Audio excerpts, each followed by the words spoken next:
Helicopter বিধ্বস্ত হয়ে president Ebrahim Raisi নিহত হওয়ার পর অন্তর্বর্তীকালীন প্রেসিডেন্ট বেছে নিয়েছে ইরান। দেশটির সর্বোচ্চ কর্তৃপক্ষ গার্ডিয়ান কাউন্সিল আজ সোমবার এ পদে ভাইস প্রেসিডেন্ট মোহাম্মদ মুকবারের নাম জানিয়েছে।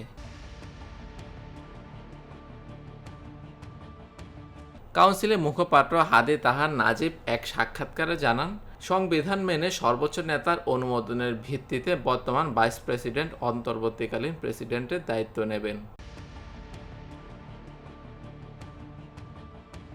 ইরানের সংবিধানে বলা আছে, ক্ষমতাসীন প্রেসিডেন্ট মারা গেলে বা কোনো কারণে দায়িত্ব পালনে সক্ষম না হলে রাষ্ট্র পরিচালনার দায়িত্ব নেবেন ভাইস প্রেসিডেন্ট। পরবর্তী 50 দিনের মধ্যে নতুন নির্বাচনের আয়োজন করতে হবে এবং নতুন প্রেসিডেন্ট বেছে নিতে হবে। নির্বাচন না হওয়া পর্যন্ত প্রেসিডেন্টের দায়িত্ব সামলাবেন vice president. News desk, Chattogram সারাদিন।